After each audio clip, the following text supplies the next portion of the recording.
And I guess we'll start with our very traditional mic check. So those of you, just so everybody can get ready for that. Andy, did we lose you? We lost his video. Andy, are you there? You may have to step away. Okay. So if everybody will just unlimber their microphones, I can see that. Okay.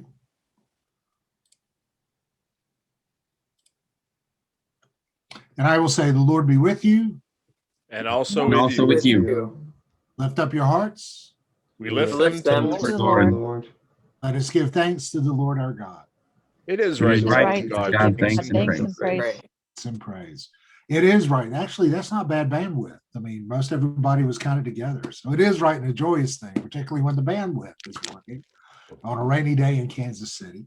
It is a good day to be together, particularly as we now are beginning, though we have another week, to turn the tide toward Easter in anticipation of that in the midst of this Lenten journey. Going to start with Nowin, just reflections coming out of your reading of that this time around. If anyone, just something came out of your journal, some kind of question or observation from that standpoint.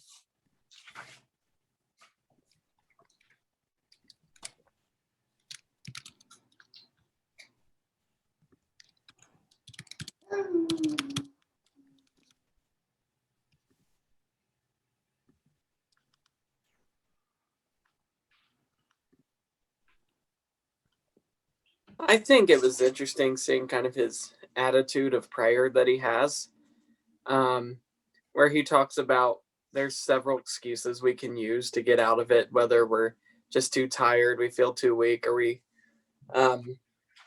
too busy or preoccupied for that. And then he even goes on into the next page. Oh, I'm on 113 and 114, by the way. I'm on 114 now. Then he talks about how, he doesn't even feel the special closeness when he does it because it's full of distractions, inner restlessness, and confusion because it's just quiet. And kind of, like he says, it doesn't always please his senses, which, if we're honest, at least for me, a lot of times that happens, when I get in kind of an attitude of prayer. I'm distracted by what's going on. I'll hear something and have to look up or, and I get distracted by all these things without letting God actually work through me. And that's kind of what he was talking about with like the 4 things about remembering and all of that. I thought it was a neat look at prayer. Yeah. Particularly, I will say that Nowin's transparency has always been helpful from that standpoint of not having such a high view of kind of disappearing into one's prayer closet, so to speak, to use old language, as if nothing then can phase you, but that it's actually going in the midst of those distractions. And he actually, in a different book, talks about it's not trying to avoid the distractions, but trying to pray through those distractions. That becomes part and parcel what the prayer life is about, which is, to me, is a gift to a lot of super spiritual kinds of visions of what prayer might look like from that standpoint, particularly when they're laid on pastors, to say the least. Other thoughts? Anything?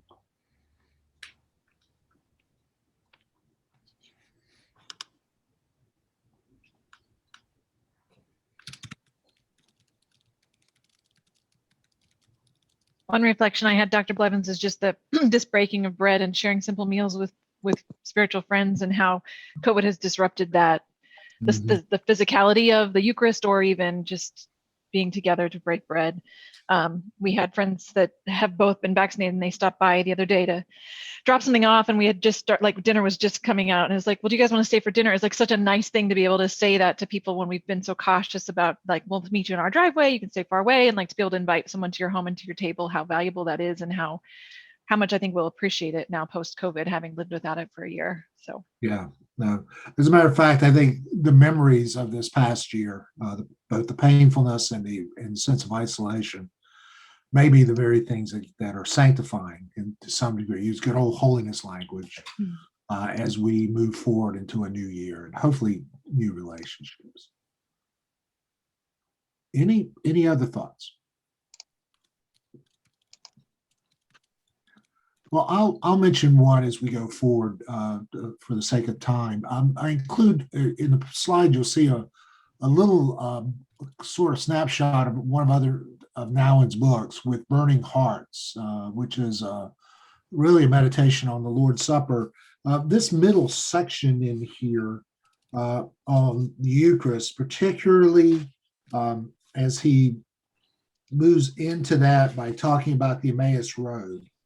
That line starting on page 116, did not our hearts burn within us? He actually wrote an entire book built on this little subset that I still find to be one of the most powerful books when it comes to understanding the power of the Eucharist and its implications when it comes to, and I'll just read one piece of what he says toward the end of under the Eucharist we remember Christ. He says, this is page 123, this one's always been important for me. He says, we discern the real presence of the risen Christ among us, not only in the bread and wine, but at the center of our lives, the core of our very being, the heart of our community, and the heart of creation. I think what Nouwen and many people have spent way too much time battling over is, where is Christ in the midst of the Lord's Supper? I mean, is it in the accidents or the elements, or is it merely not? Is Christ not present literally in those? Rather than recognizing the fullness of the presence of Christ in the midst of the community through the act of giving thanks and taking Eucharist. I think Nouwen's trying to help us get a broader vision of what that looks like from that standpoint. That other book, With Burning Hearts, was always formative for me. I used to use it in classes back in the day at Trevecca. There was even a little videotape. It was a curriculum, about 6 chapters, built a lot around this language that you will find of his staying, taking, breaking, blessing, distributing. He actually expands the actions of Jesus in the midst of the 2 disciples on the road to Emmaus. And I have to say, there was a little videotape curriculum that came with the book at one point that actually had Henry Nouwen doing the lessons. It was at Trevecca. I left it there when I moved to NTS, and have regretted that ever since. I'm praying someday I'll find a digitized version of it. It may be to hear his voice talk about this particular aspect of being in the very presence of God, in and through the presence of the Eucharist, was one of the most profound things I experienced as I presented it as a teacher to my students at the same time. So it's just a thought from that standpoint. Well, prayer request, I'll mention one. Margaret Henson has been in email with me. She's having health problems. They at first were worried it might be an extension of some of her struggles with an autoimmune disease. Now they think it might be because of a couple of medications that are sort of ping-ponging off each other. So those of you who've had friends who go through what I call cocktails of different forms of medication, even if it's just a couple, sometimes the side effects of those can, if they aren't well researched, can double up on you. So I just ask that you keep Margaret in your prayers. I know she's between power outages in Oklahoma to health crises, that she's missed several class sessions. She's watched videos, trying to stay up, but just not being able to be present to work alongside each and every one, I know is putting pressure on her right now. So I'd covet your prayers for her. Any other prayer requests or needs at this point? Andy, we can't see you, but we can hear you. So a prayer update?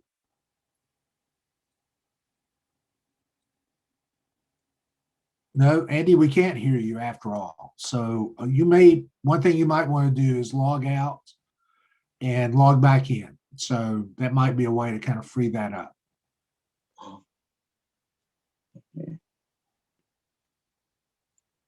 Okay. Other requests? Any? Not sure the one I had the other night for my dad in the other class. They found out from a few tests that he has some swollen lymph nodes, which is never good. And they are using the word cancer, but it's not confirmed as to what it could be yet. Okay. Fortunately, between Tuesday's class and now, he got a report yesterday that some of the spots they found were benign, so that is good.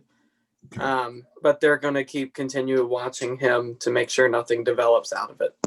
Okay. Thank you, Andrew. Thanks for reminding me of that. So, but we'll keep your dad and your family in prayer as a result in that journey. Anything else? I just keep praying for my family as my grandmother is working through passing. Okay. An update from last time, they found some internal bleeding that they could do a surgery for, but there's no real point in doing that because it would leave her on a ventilator for ever. So they basically just decided to keep her on morphine and let her die, which is hard. Yeah, I having been through that part of the journey of knowing what kind of care is really helpful long term. I hear the struggle in it too, Dustin. So we will keep your family in prayer from that standpoint. Well, let me pray for us as we go forward, okay? Gracious God, I do thank you. Thank you for the gift of Henry Nouwen's words, both in his transparency with the life of prayer, but also his deep love and appreciation for the power of the Eucharist and how he trusts your presence to be in the midst of those circumstances as well as in the relationships that we share as part of the journey also. Do pray right now for Dustin's grandmother and for the family as they anticipate her homegoing, recognizing that at this stage of life, between the balance of quality of life might be one way to think of it, but just the balance of dignity and the pain and grief of losing someone so close. That you would be with the family as well as with his grandmother, to pray for the alleviation of any pain and discomfort, as well as your gracious presence in the midst of anxiety and sometimes, just worry that the right decisions are made. Just pray, Lord, that you be with the family. For Andrew, his dad, and for the still yet to be determined full diagnosis of this disability and still the fear of cancer that is there. Just pray, Lord, that through the work of the doctors and by your spirit, there would be a good diagnosis and definitely a good prognosis out of the exploration, much like these early discoveries of benign cells. But I do pray you be with Andrew and the family, including his dad, in the midst of this kind of struggle and just waiting to know what the future might hold. Pray for Margaret as well, since she is not able to be with us. Do ask, Lord, that your grace would be with her, be with her doctors, but also just provide a sense of comfort as she attempts to both navigate life and health as well as be a student at the seminary. I do pray, Lord, that we are just mindful of her on a regular basis, that we would continue to pray for her in the midst of her own struggles. Do, as always, acknowledge the fact that there are probably other requests, either those that are mundane or profound in our lives. But I also do trust that your spirit, your very presence is in the midst of all of our prayers, all of our times as we sojourn together. Pray even as we are here, albeit by technology, that your spirit is binding us one to each other. And in doing so, that yes, Jesus is present in our midst as well. Pray the guidance of that spirit in the work that we will do going forward today. Help us to think about how we navigate these disparate ways of knowing innovation so that we might lead in such a way that we would be a transformative presence among other people. Ask this in Christ's name. Amen.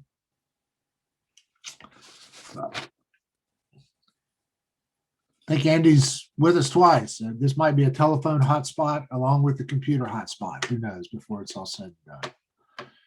You never know. Yeah, all I have to do is just say we can't reach you, and all of a sudden I get multiple rollouts before we're finished. Who knows? But okay, today, let me just be honest. There's a lot of content today, and there's a reason for it. We're making a turn in the class, so to speak, almost as we're finishing up designing your life. And so there's just some material I want to kind of lay out today before the day is over with. So our small group time might be a little more condensed today so that particularly starting next week, there's a lot of space for you guys to work together and navigate different parts of what you're trying to wrap up. And I promise today, and we'll talk some about Makerspace, but that's in the second half of the presentation today. So I'm going to try to keep an eye on the clock, but I don't do information dump a whole lot. Well, you might disagree with that, but I don't think I do. But today's going to be a lot of that before it's over with. I hope that makes sense. Okay.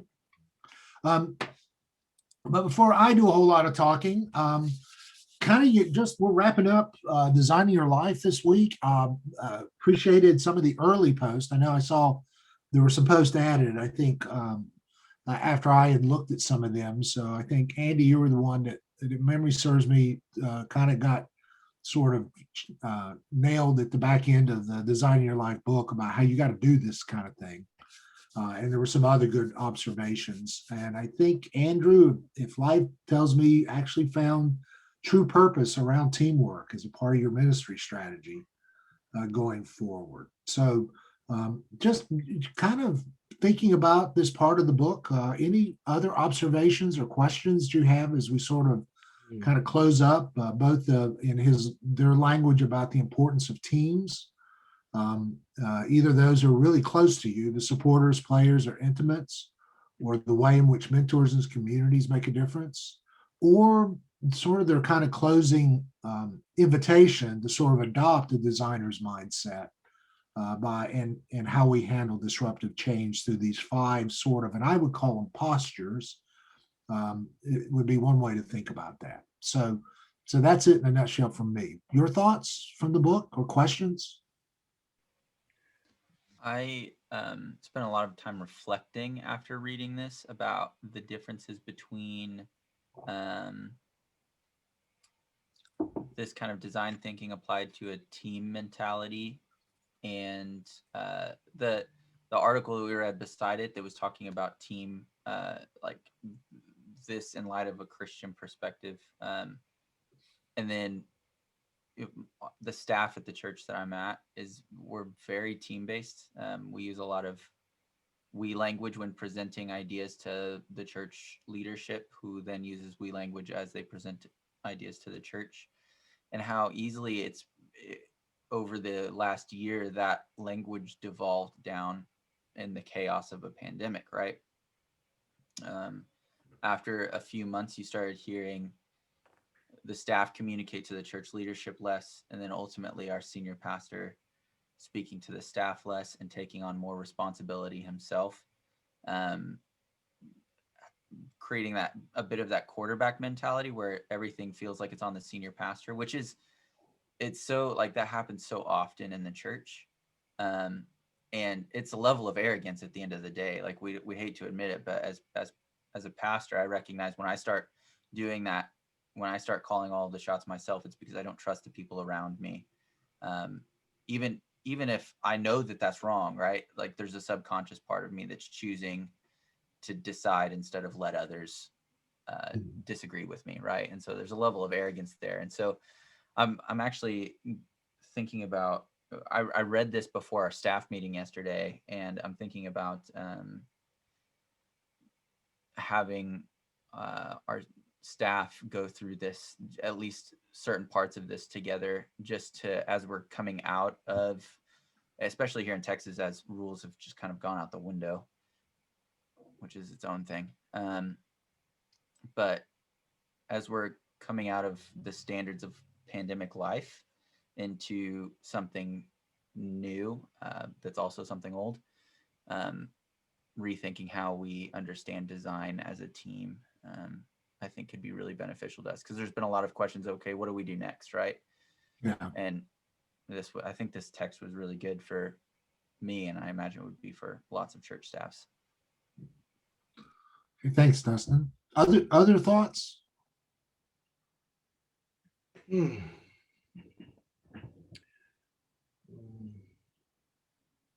Hmm. Andy, your mic's on, so if you're trying to walk your way into a statement, go right ahead. No, as I read the five frames, be curious, try stuff, refrain.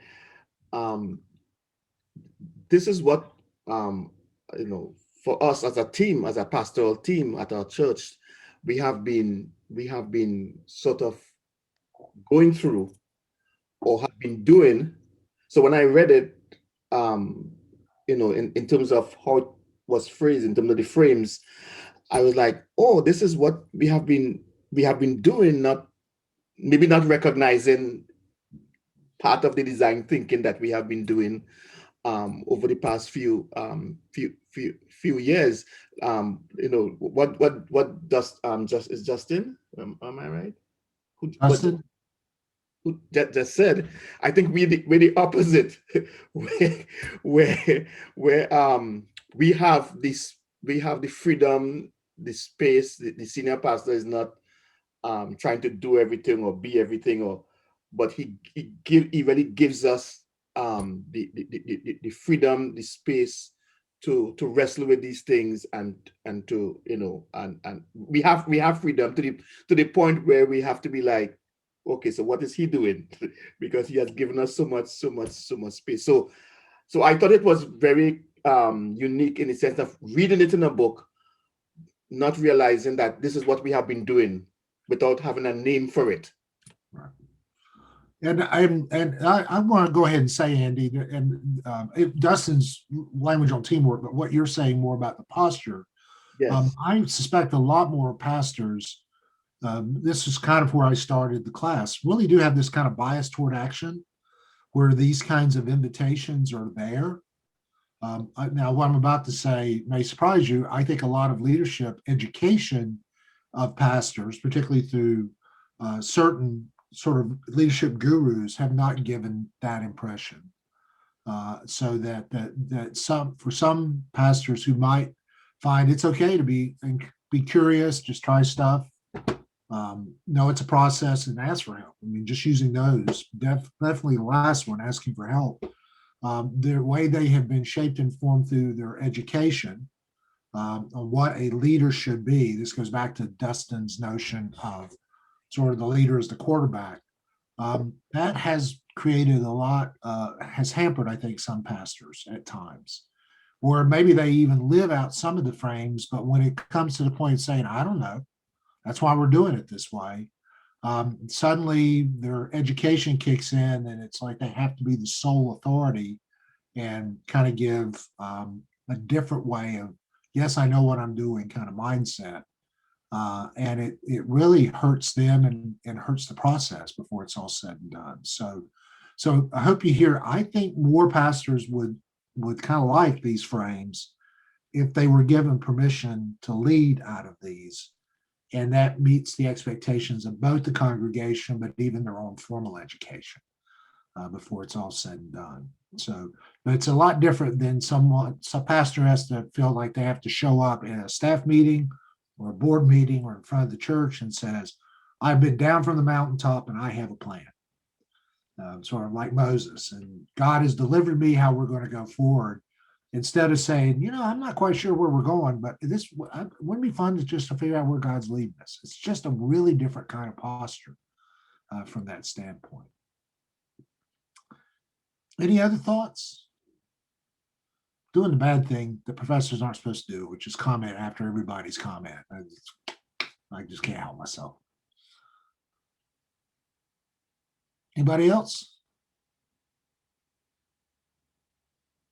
Oh, okay. Well, I'm gonna pick up on where Dustin commented. So just relax for a couple of minutes. New content's coming. And really kind of, in some ways, Dustin, a lot of what you observed is already sort of predicated upon what I want to talk about next, which is what I call the dolt moment when it comes to any form of leadership. And it is about relationships. And I confess this is one of my problems as well. This idea of, wait a minute, I'm in charge. And can we just name it? Sometimes it seems a lot more efficient for us to think about doing everything on our own instead of working through relationships, because relationships for some of us maybe even take more work than actually getting the job done before it's over with. I don't know, maybe you've never experienced that. Adam, I see that head nod. This would be probably a time for a praise Jesus moment for some people. But it really, probably when it comes to innovation, at the height of the modern period, this idea of the modern man, and I'm just going to use that language for a minute, just bear with me, this vision of this solitary person who climbs the Alps on their own. I went to look for that picture that goes by the title, The Birth of the Modern, where you have this man up in the Alps all by himself. You get this kind of notion of single heroes. And we love those, don't we? I mean, for those in Kansas City, I mean, can we say Mahomes just once and feel okay about that? And for the rest of you who may like football other than Canadian football, if you want to say Brady back to me, I'll concede it for a moment, but not much more than that. So I hope you hear, we like this kind of vision of being a hero, but in reality, really innovation requires relationships, either personal relationships or communal relationships. And even as you're working on what I'm about to say, even as you're working on your project for this class, that many times is really important. I'm going to play, I don't know if this will work well, so I'm going to try it and we're going to find out if it works. Wanted to play a piece of Kenton Lee. I haven't done much of this in the class at all. When I interviewed him, those of you who don't know Kenton Lee, he is the head of The Shoe That Grows. So if you've ever heard about this ministry, particularly across Africa and other places where shoes actually expand to fit the feet of children, he was the person that started that movement, which is a pretty dynamic social entrepreneurship venture that now has also developed a for-profit side as well. But when I interviewed him, it's fascinating one piece of what he talked about. So it fits what we're going to be talking about today.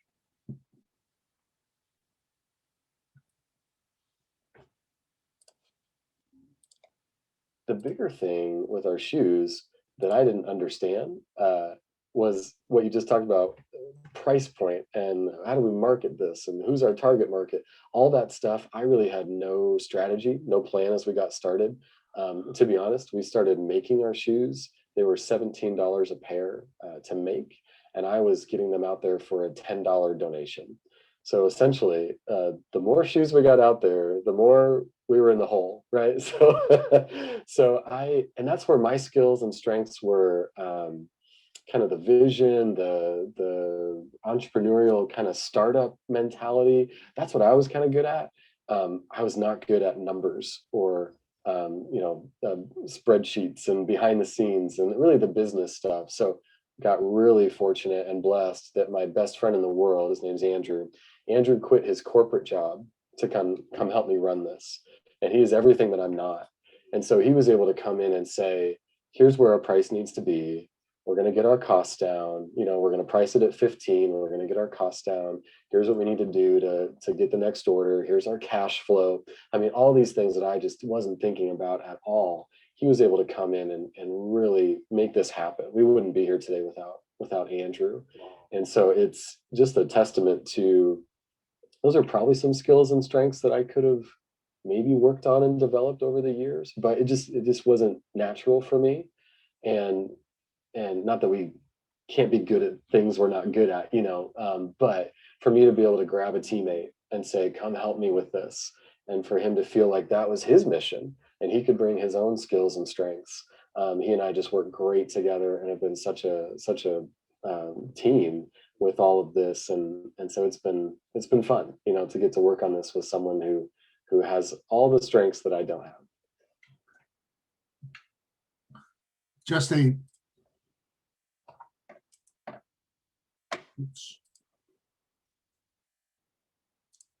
just a real brief reminder of the absolute need for those kinds of partnership. By the way, as I'm presenting, if you want to interject, feel free to do that. But I'm just going to keep rocking and rolling for a little bit as we go. I will say, when I interviewed Kenton Lee, which probably was the most successful of all the ventures that I actually interviewed at the time, about every other sentence, it was about Andrew. So yeah, it was about Kenton, and he is a promoter. I mean, he schmoozes as a part of what he does, and I appreciated that.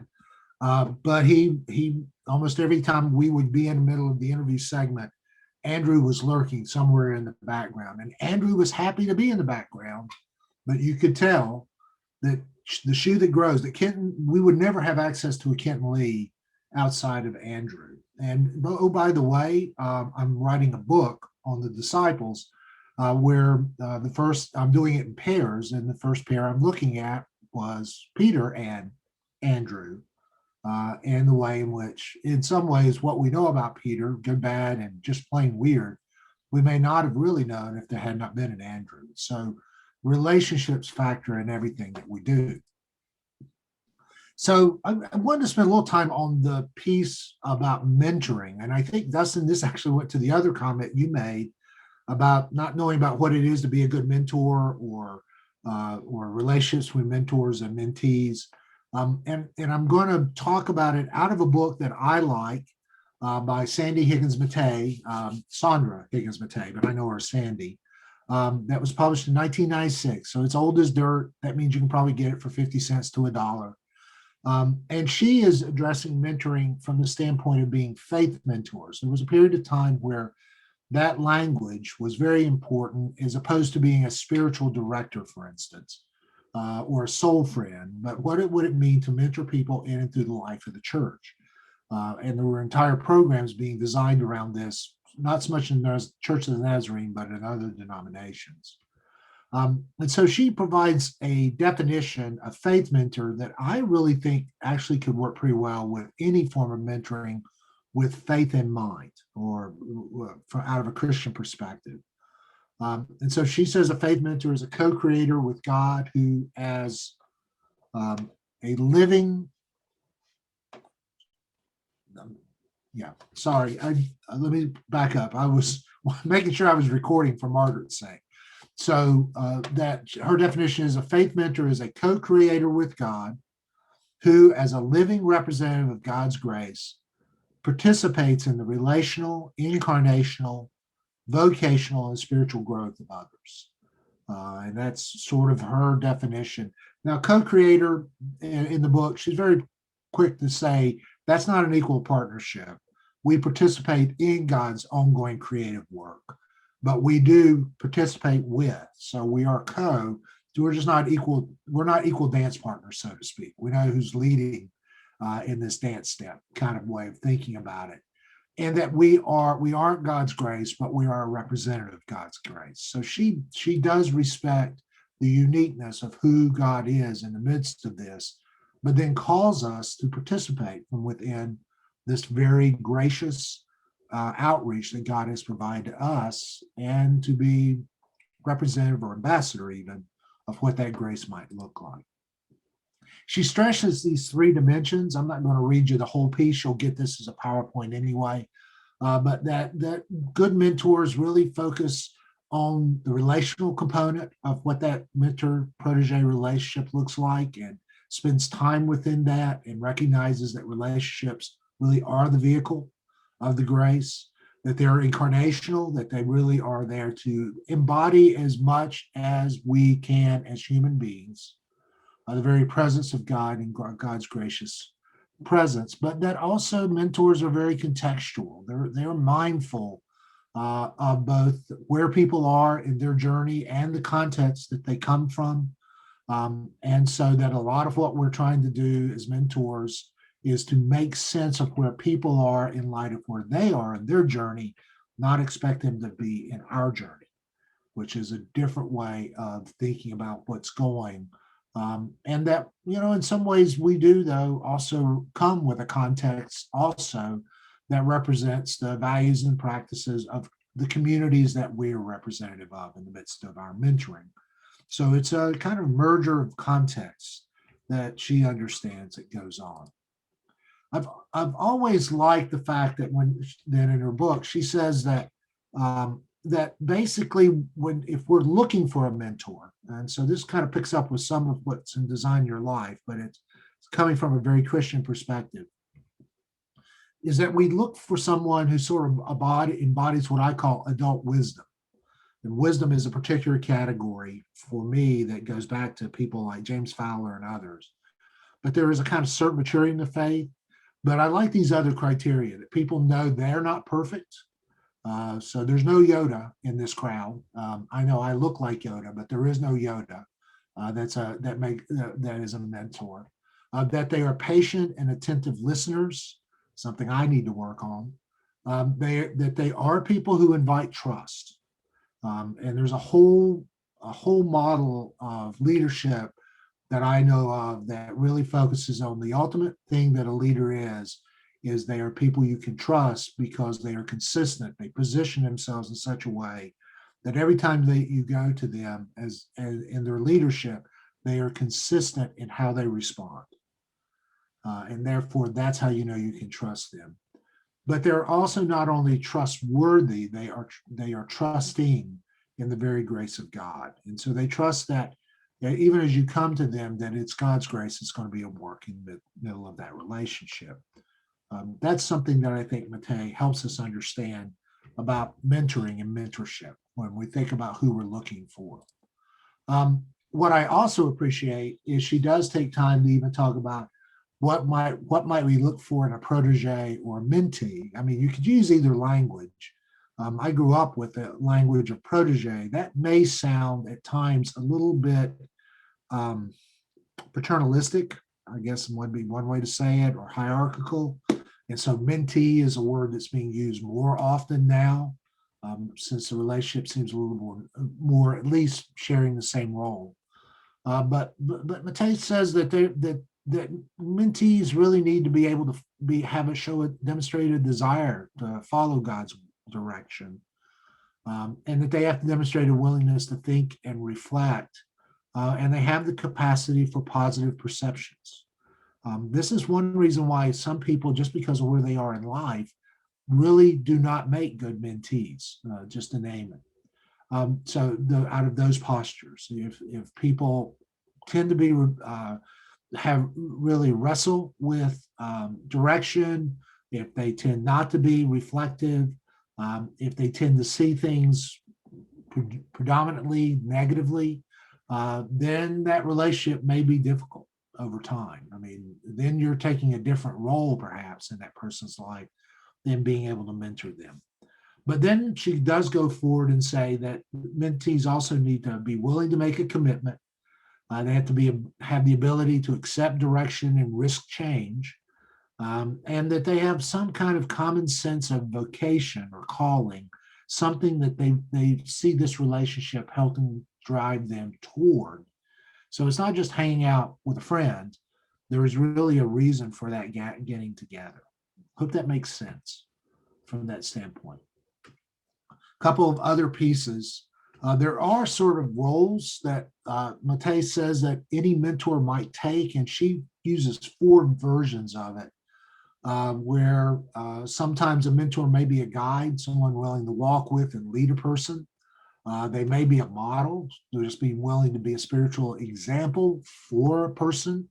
And it's through not so much the relationship, but how we model what we do that actually makes a difference in someone's life. They may at times be a guarantor. And what I mean by that is that they're willing to stand up or create space for a person. This one's very important in youth, working with youth, where it's not just an adult guiding youth or modeling before youth, but they're also allowing to, in some ways, stand up and allow that young person to demonstrate their gifts and graces. Those of you who like Louisiana cooking, this language of I guarantee is basically the idea that you stand behind that person so that they might be able to grow and flourish as a part of what they're doing. And that sometimes a mentor may be the mediator, being willing to be an interpreter or a compass or a bridge. Again, I've used this book a lot around youth ministry, where many times a youth pastor may feel like they're actually being bicultural. They're trying to explain one culture to the other, of young people to adults. But it could be in any circumstance where actually your role as a mentor is also to mediate on behalf of the mentee, the protege that you're working with. I think this is sort of the last slide of this material. I believe that's correct. She does say that when it comes to mentoring, there are certain things we can do. One is we can just be alert to the opportunities for mentoring. And whether we're seeking a mentor or we're being invited into mentorship. Those, by the way, there was a lot of literature. I may have mentioned this before in this class, but there was a lot of literature in the 1980s and late 90s, all the way through the late 90s, going into the early 2000s, that influenced even some of Matei's writing, when mentorship was very big in professional fields, business, in teaching. Some of you may have remembered some of those mentoring programs that were sort of established. And what they found is that assigned mentorships did not seem to always go very well, particularly between male and female, because of the way that in some ways it just did not, the expectations were not consistent from that standpoint. And so coming out of that period, there was a lot of questions about whether becoming a mentor is more something caught than something taught, or definitely something assigned. And I know different businesses now respond to that with different ways, but a lot of times I've found in my own career that we fall into mentorship relationships, either as a protege to a mentor or the other way around. Now, Designing Your Life said that's prototyping, finding people, talking about to them, but moving from someone describing their life experience as a prototype to them inviting you into being willing to mentor, that's a different kind of step from that standpoint. All mentoring should be aware of personality differences. They do make a difference. Doesn't mean they have to match your personality. Just know that people don't respond in the same way around certain things. But there always should be a covenant agreement, a kind of willingness to listen, if nothing else, to help us, if we're the protege, notice things, to help us respond to God with greater freedom, to point us to practical spiritual disciplines, to love and pray. And so that those become important things that are sort of an implicit covenant that has to be developed. I've never been really big on writing covenants in mentoring relationship, because then sometimes you can almost lose the relationship and try and figure out what the covenant looks like. But there has to be some implicit covenantal agreements for them to work. It does take communication skills, listening, interpreting, visioning what the future might look like. And there are, and any dyadic relationship, mentoring relationship, there are dangers. One of the dangers, you're not in a counseling relationship when you're in a mentoring relationship. But anybody who's ever had a basic course in pastoral care and counseling has learned about transference. The idea that many times another person's insecurities, maybe based on a different relationship in their life, will be transferred on you as a part of that relationship. And so, say someone has had a difficult life with a spouse, male or female. Then they may tend to react to sometimes your guidance and direction, if you're the mentor, in much the same way they react to the guidance or lack thereof of their spouse.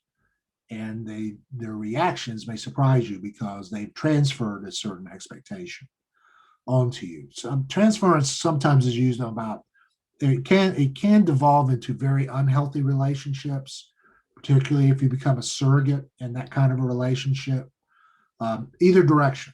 And so let me just say that now, that's something, this is where accountability is very crucial, even if you're in a mentored relationship.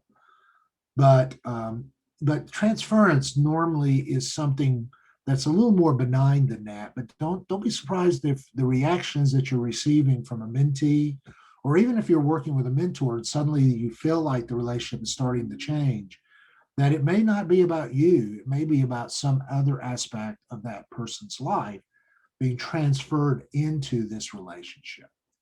And that's something I often caution, just in pastoral ministry at large, but definitely in all forms of leadership. The other thing that she argues for is that really good mentoring has to have a sense of humor, probably better than mine, to say the least. But you do have to have a sense of humor, which, at least for Mattei, understands as a sense of grace. I mean, one of the reasons we learn to laugh, not at people, but with people, and sometimes laugh at ourselves, is just to remind ourselves that we live by grace and not to take ourselves too seriously. And so I think that's a skill. I actually think humor is a very good skill when it's practiced well in a relationship. And I've been involved in certain mentored relationships that when finally you're able to laugh with each other, you're able not just to tell jokes, but I mean just to really laugh about circumstances together, that normally is a sign of health, not a sign of ill-being. I get nervous sometimes when humor is used in meetings as a way of being coercive or trying to commandeer the meeting through humor. But that's different from the kind of humor I'm talking about here. Okay. There are some things out of Fast Track I just want to lift up before you go into a break. Is really to ask yourself, as you've been working on your venture, how good are you at looking for a team? If it's one thing to say, what does it mean to look for a mentor or to be a mentor? But what does it mean to be a part of the team? So Dustin, this is where your conversation just anticipates some of what I'm talking about. In Fast Track, one of the things is that the kind of team you have is really important, and what you're asked and how you understand how that team functions in light of your venture. It's a different kind of teamwork. One of the things, you have already looked at this in the Fast Track curriculum, so this is just a reminder.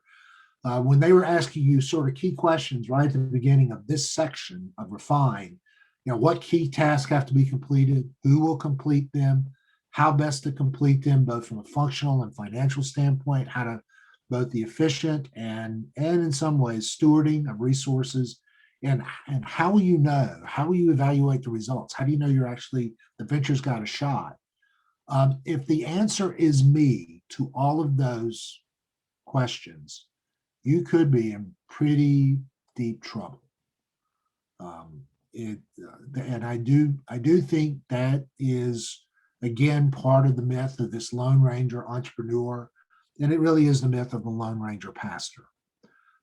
And so probably the most important thing is to just be honest with yourself and say, where do I find help? And who do I need to have on my team to help me is very important. And frankly, the curriculum also said, and help you win is really important because your role may change as the organization changes. And I have to say, this is one of the best parts of Fast Track from where I am.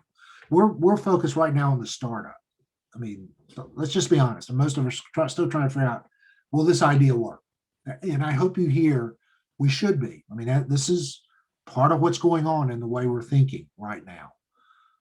But what Fast Track keeps trying to push you to do is to say, but as this venture changes over time, how will you be able to manage that as you go along? What do you need to start thinking about now? Even if you don't implement it now, think about now as you move forward. So, what resources, either personnel as well as finances, are different as you start a venture versus, and the one I really like is not when your venture is in trouble, but when it really takes off. I think more of the time that the leaders, entrepreneurs I've known, where they shift gears is what happens after they know not only will this new venture help them, but now, oh my goodness, it's going to do more than that. Now what am I going to do? And how do you learn that to sort of respond to that? The other thing that the curriculum is pretty good about, and I'm going to be frank, this is a real quick presentation that could be actually 30 or 40 minutes. When you think about bringing in either friends or family into the venture, Andy, I think that was what you were commenting on yours. I always say this, and so I'm going to go ahead and say it today. Not only, who are you willing to fire as well as hire? That is something you really should be asking right up front. One of the biggest audio clips I listened to was learning how to have a healthy exit strategy if you enter into some kind of a venture that is a co-partnership. And this is one reason why you do set up all the financial and legal arrangements up front if you're working with someone, is so that the both of you know up front that should this venture go in a direction that neither of you anticipated, you have a healthy way of someone exiting that venture and the venture still being able to move forward. Lots of great ideas, lots of very good ideas get sort of cut off the minute we haven't thought about what happens if this doesn't work for somebody else, not just ourselves. And how do we handle that from that standpoint? And so I really want you to think about, is it the right kind of team? And as you change, if that team needs to change, which means maybe some people leave that team as well, how do you begin to envision how they might be able to exit without creating the kind of pain and suffering that you didn't anticipate at the beginning? Does that make sense to everybody? This is Dr. Blevins providing you basic business sense to avoid personal counseling somewhere down the road. So this is that old phrase, that one, I can't remember which of the one-stop oil change places used to have. Maybe it was Midas. It sort of says you can pay me now or you can pay me later. This is probably, out of all the interpersonal relationships, thinking about the fact that teams change. Not only who do you need now, but how might that change over time? The more you set up a mechanism early in your plan to allow for entrance and exit without tremendous emotional stress, may be the single most important thing. Right now you may go, I just hope I can make money to survive next week if I were to actually start this. But even if you brought one person on, this is why I'm a big believer sometimes of contract work, including CPAs and others in a new venture up front, so you don't have too many people who have direct ties to what you're trying to accomplish. As I sat, I'll close with this one. As I sat and listened to Kenton talk about Andrew and the fact that Andrew doesn't even want to have an interview. I mean, that's not how Andrew is built. I kept wondering a couple of times, what would happen if suddenly the shoe that grew too much? And Andrew's already moved into, Kenton has already moved into a new endeavor called the Possibilities Project. So he's doing different kinds of entrepreneurial think tank types of stuff now. I've often wondered what would happen if Andrew and he were to part ways, and how that might have changed things if they had not talked and thought it through before it's all said and done. Okay. I'm going to let you go into your small groups, but before we do, and I just, today, if you want to spend some time in your groups for, I'd say it's going to be about 2:30 till about 3, and we'll take a 10-minute break and then get ready for a pretty long lecture on the back end. So, get some coffee, do whatever you need to do. But do you have any questions of what I've presented so far? We're ahead of the game to this point. Or any comments about what I've offered before you move into groups? No? All hearts clear? I'm not sure what my question is or comment, but I know we're talking about our business ventures, but also I'm thinking as a pastor, like I have who I have in terms of the people in my church. I mean, of course, you hope more people become a part of it, but leadership team is the leadership team. And like I'm definitely prone to trying to do everything myself. And some of that stems from being let down so many times when I do try to delegate. And so I'm just wondering, like, in not-for-profit volunteer organizations, do you just keep trying? Or I don't know what the question is. Yeah, they're twofold. And this is always the big question. How big do you want to be? Because we know, our leadership can only take sometimes organizations to a certain size. And this goes back to those values at the very beginning. And how big do you want to be in light of your family and other commitments? So, and I'm anticipating part of what I'll talk about later. And then you can become comfortable with accepting certain roles and saying, yeah, I can lead out of this, and the ministry, let's use that language, can go on. But if the ministry is compelled to adapt, sometimes because of growth, then what am I going to have to do to put aside how I think things ought to run, to invite people into that sphere to help me co-lead down the road? And that's a different mindset from that standpoint. So well, I hope you hear one of the things, there's been a lot of literature base on the size of churches based on the leadership strategies of the pastor. And I've both sort of been accepting of some of that literature and dismissive at times. So they say, well, certain kind of pastors will automatically grow churches to certain sizes. And I go, no, I don't think, I think it's more about the Spirit of God sometimes from that standpoint, and the people underneath that pastor who do certain things sometimes. I have begun to believe, and this was more research that was done with youth ministry, is that youth ministries tend to stay at a certain level and stay there when the youth pastor has a tendency to feel like they have to control everything that's going on within the youth ministry. And they don't know how to delegate, or they've been burned by bad delegation. So they think that means they have to take it back rather than letting the ministry feel the pain and figuring out how to move forward to find the right kinds of leaders. So there are leadership strategies where you can learn to kind of, it's not so much outing a bad leader as allowing the organization or the church even to feel some of the pain of what didn't happen, so that the next time around when leaders volunteer, they're more mindful about making sure something is accomplished. That's a different way of thinking about what you're wrestling with. The big one I've always, though, I will stick with is a lot of times what you're willing to let go of for the sake of what you want to see happen, for good or bad, is just one of the things that pastors wrestle with.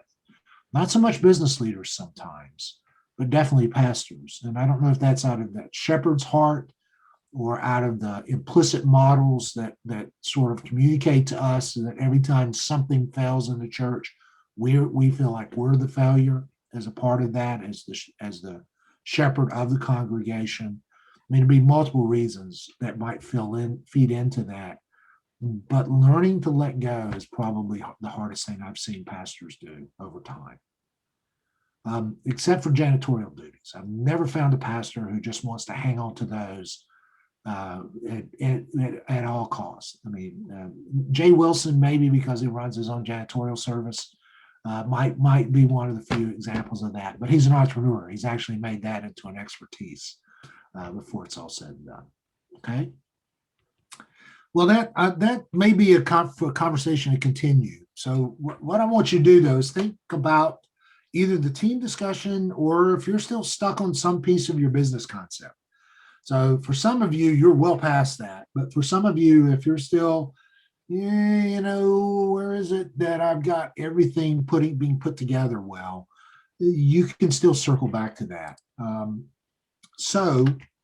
And I think, you can tell all the stuff I'm going to cover, but let me just back up to this slide. So let me just throw everybody into Zoom rooms. And now it is 2:33. So I'm still going to say a little after 3:05, and then take a 10-minute break. 3:15 back in this room together. Okay. As we go forward, I'm going to start at a place that may seem odd. So just stay with me for a minute in this part of the presentation. And then then hopefully this will make sense when it's all said and done. One of the things we haven't covered that was in one of the alternative pathways coming up to this point was around the legal structure of what your venture might be. And there are a lot of reasons why you really should wrestle with that. I mean, there are things like the control, the taxes, liability is a major one. You've heard me allude to that a couple of times in what we're doing. Transferability of ownership, the longevity of the business, and even how you are sort of legally structured includes a lot about how you can raise capital. In other words, you can get support and who does and for what reason. This is the difference sometimes in the for-profit and the non-profit or not-for-profit world, I'd say the least. And so you do have to keep those in consideration as you think about what your organization, how you want to structure it. And a lot of people do that out of languages like sole proprietorship, partnership, corporation, S corp, limited liability, and nonprofit corporations. So yes, if you don't know that language, and I think Sam, you and I were the one who had the conversation about that being an LLC, just because, and being bonded and having insurance, because if you're doing something in pressure washing and there is an accident that occurs, you want to be able to think through what kind of level of liability that you have, those kinds of things. So I'm going to be the first one to say that if you don't know what that should look like for your venture, then I would talk to someone who could help you. And this is the time I normally say it's worth a phone call to a small business association to say, even if you say, I'm working on this project of starting a business and I'm wrestling with what's the best structure for the business, and try to find and see if they will help find you someone. I would be upfront with them, let them know you're doing it for a class. You can just tell them you're doing it for a crazy professor at a seminary of all things, but you really want to talk about what that looks like. And if the fast track curriculum has not helped you get to that point, do so. But for the sake of today, a lot of times the key question might be that in light of the legal organization that you have, how does that shape the type of team that you need, as well as in some ways, how does the legal form of the organization protect the goals of the venture? So it's a both and. So how is it that you structure legally may actually influence your organization is really part of what you have to think about, as well as how does that legal structure protect your venture per se. So case in point, a lot of S corps, there are certain forms of legal entities that require a board of directors.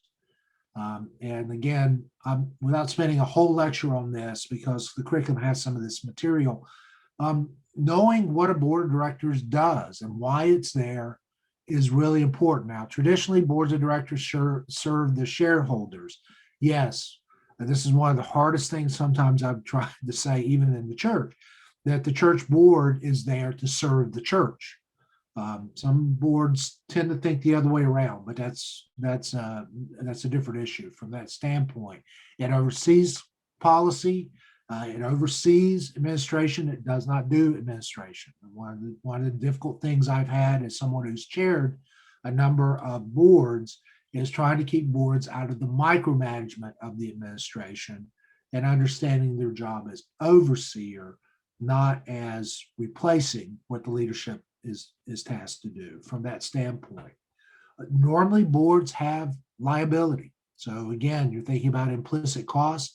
If you're developing a company that has a board of directors, they can be held liable sometimes for the actions of the company.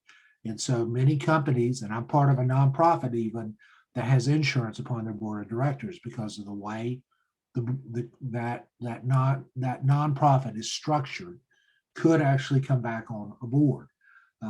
Those of you who spend much time in history and polity or a polity class know that's why sometimes even churches have carry insurance policies on their church board because of the possibility of bearing liability.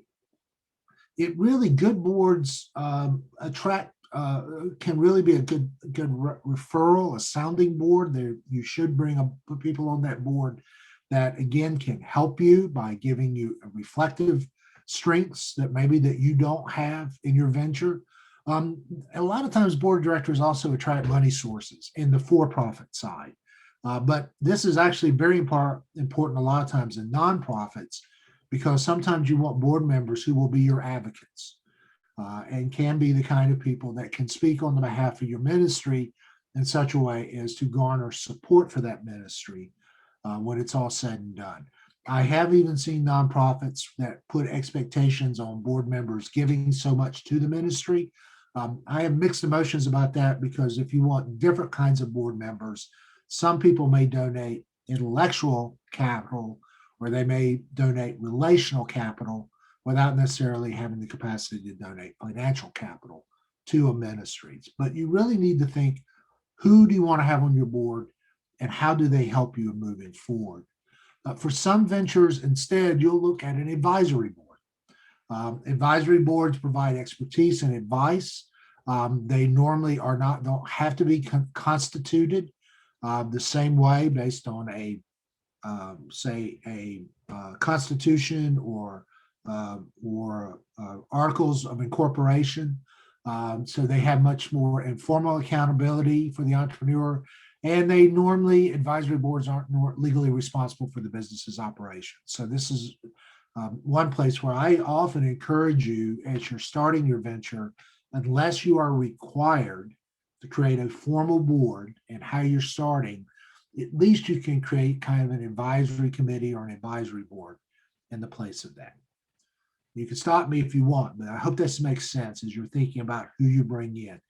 Even if it is friends that you're inviting to be advocates, creating an advisory committee is not a bad way of helping them understand what their role is, particularly if they understand it's their advice you're seeking, not their direct input.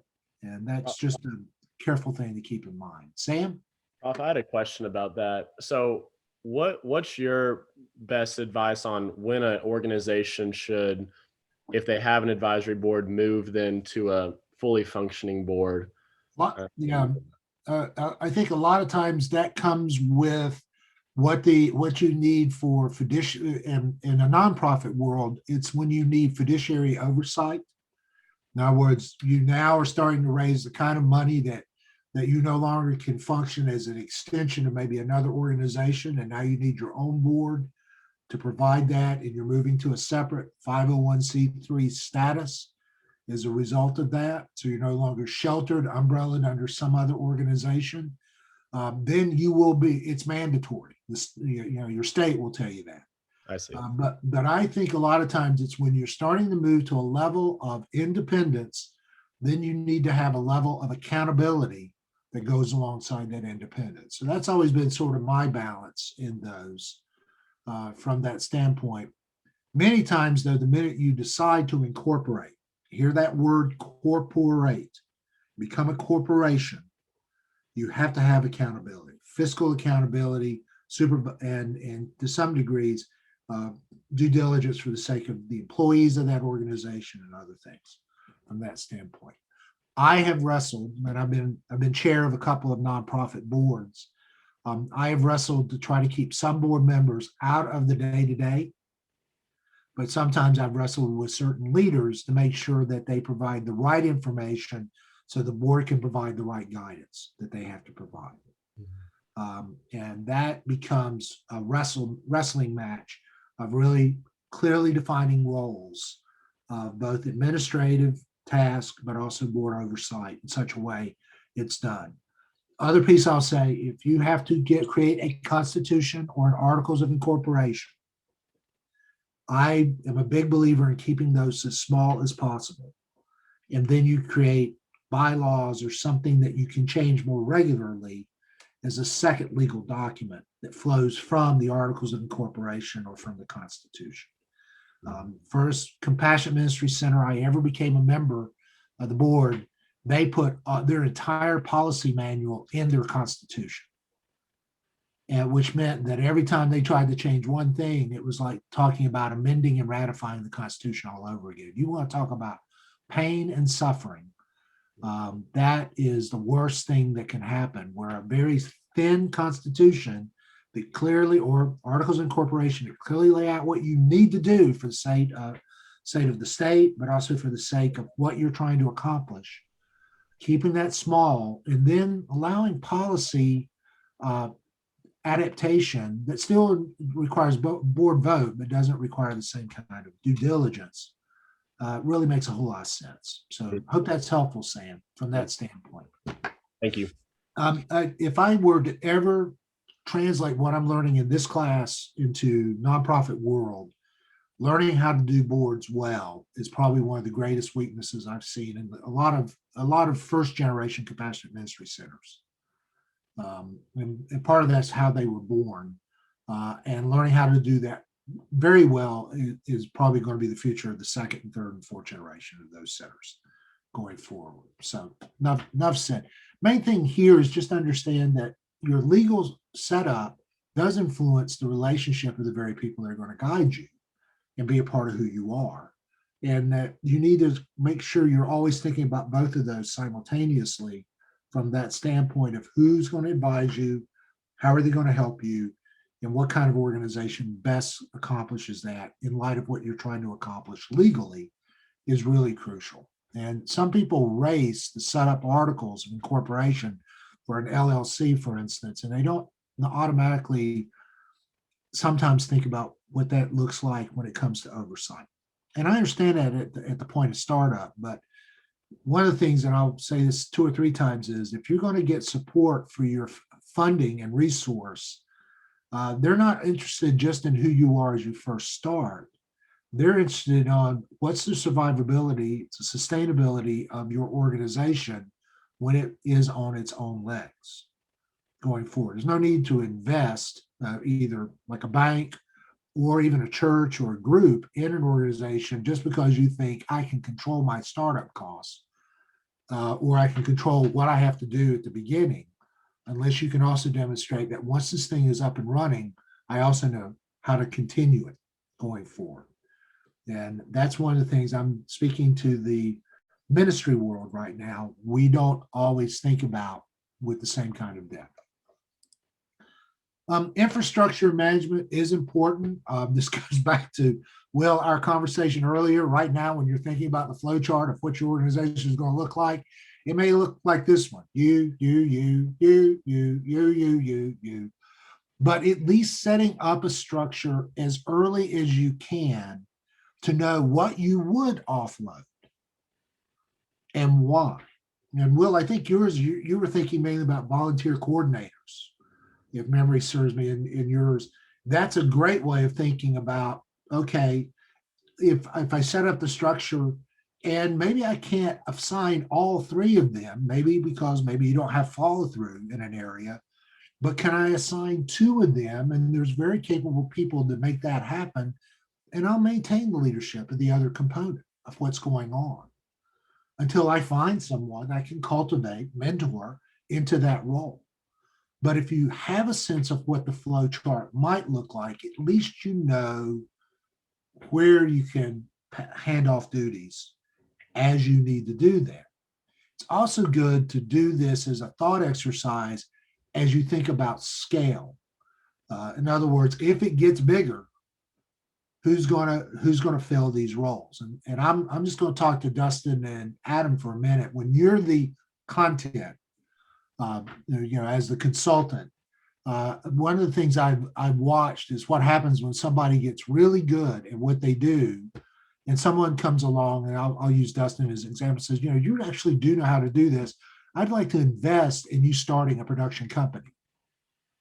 Oh, wait, you mean like hire a couple of other people to shoot and do production and storyboarding and post-production work?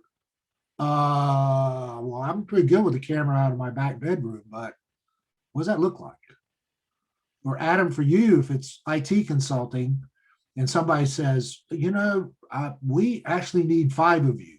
So, so the National Board of the Church of Canada says, we'd like to contract you, which would not, it sounds impressive when I say that. Adam's laughing because he knows what that means. It means a lot of airfare before it's over with.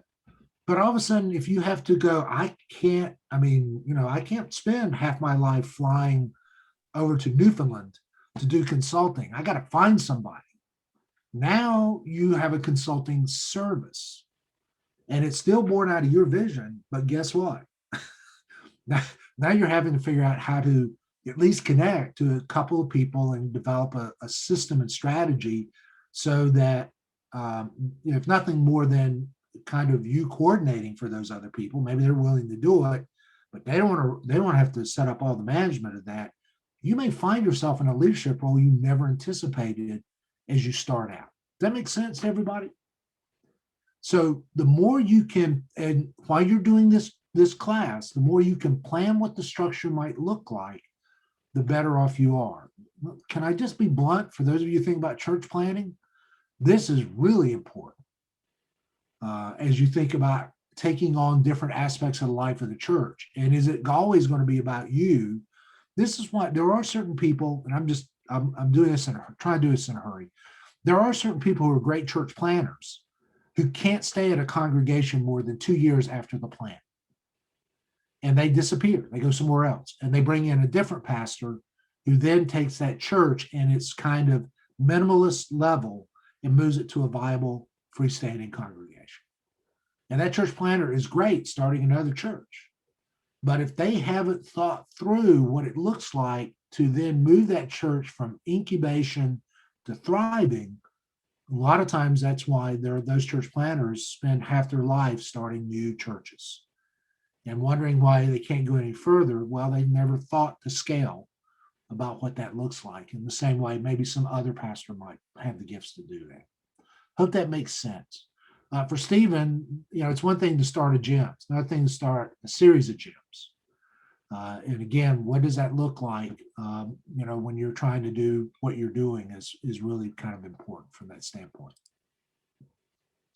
And so management and organization kind of go together. I mean, the legal form of the business, the management team, the board of directors, the recruitment and selection of employees or volunteers. How many volunteers will you need?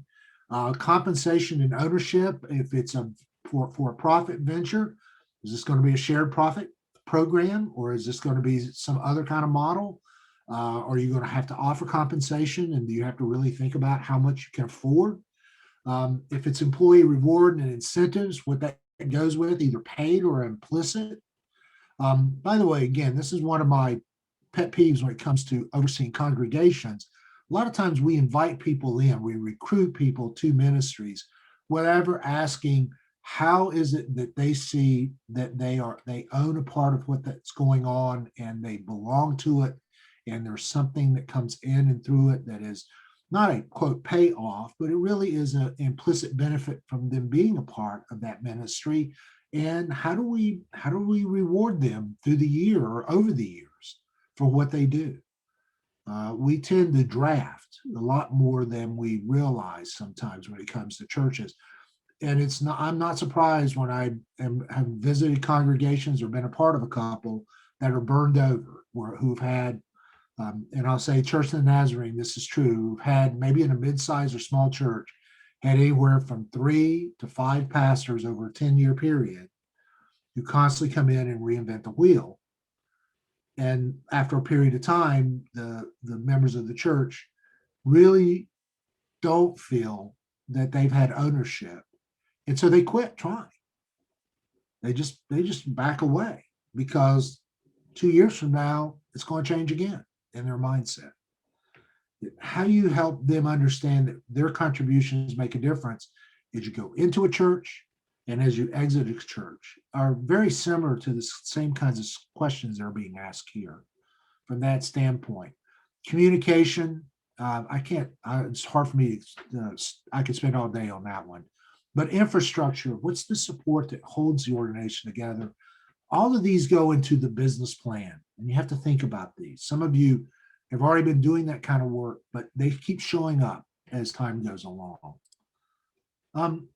Now, one more thing, just that ends the relational conversation. So that's why I'm putting a break here.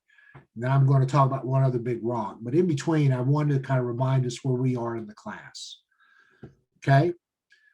So starting next week, we have a new text to consider, and it's not big. I mean, I hope you all bought it. Some of you may have a Kindle version, because it's not inexpensive in its structure, but it's really not a large book. And what we're going to do is break it up across 3 weeks of reading. So for next week, you've got the prologue through chapter 2 that we have to do. And we're just going to spend a short time sort of talking about this book and then spending a lot more time working on our projects. Why? Well, then on 4-8, we'll do kind of the same thing, Vincent, and then chapters 3 through 6. And that week for sure will be given to a lot of your own prep time and talking to each other, because the week after, the 15th, is when you do your Makerspace presentation. Okay. Now, hear what I'm about to say. If you have been working all along on a venture as a part of this class that you're not doing as a part of your final outcomes project. Everybody with me so far? Then that piece of what you've done up until that time, you'll just submit to me by email, basically using, again, the business model canvas as a way of just saying, so this is how far I've gotten in this week by week work. But the Makerspace presentation is on your major project for the end of the class, that outcome that you selected and that you are going to present on. And that's the Makerspace. Everybody with me? For many of you, it's one and the same. I think at least, and I don't see Andy right now, so I'm just going to there he is. You just kind of, I know I have that narcotic effect. If you just, slowly keep falling back, if your chair starts to feel like a recliner, Andy, I totally understand. But I think for Andy, for instance, if there's going to be a change, and Andy, you'd ask about that, you can change, but just know that presentation will be on. If you're thinking about shifting to, leaving the cosmetic business behind and move to a church plant, then that would be what you would present on. Dan, I think you're thinking about using the design thinking and present, and that's the major goal. Am I right on that one, Dan? Did I freeze up on you guys? No? Yes? Daniel, are you working on doing the 3 of the Odyssey plans as a part of your project? I am. I wasn't sure if you were talking to the other Daniel. Oh, I'm sorry. I'm sorry. My bad. No, this time it was you. So, but when it comes to the Odyssey plans, that's what you'll present on for the makerspace. For the other Dan, DB, you're doing a church plant, right? Or looking at that? Is that what I'm thinking? That I see? Yeah, that sounds right. So yours would be on a church plant, but whatever it is that you're thinking as your final project for that makerspace project, that's what you're presenting on. Sam, I would say that for you, you cannot do just a demonstration of how to do power washing. Okay, as tempting as that is for the 10 minutes, may need to do a little more than that. All right. Besides, I'm not sure whether I want to see you handle a high pressure nozzle in front of your camera, your computer camera. That may I don't know. With a little background music, I think it could be a good video. Yeah, never mind. So I'm just naming it now, and then I'm recording it for good reason. Katie, kids are allowed for the makerspace if that needs to happen. Okay.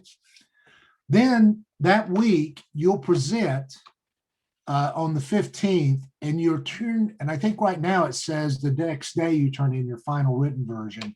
Actually, I'm giving you a couple of days. I think that's through Saturday, so that you have plenty of time then to write up and finish the final written version.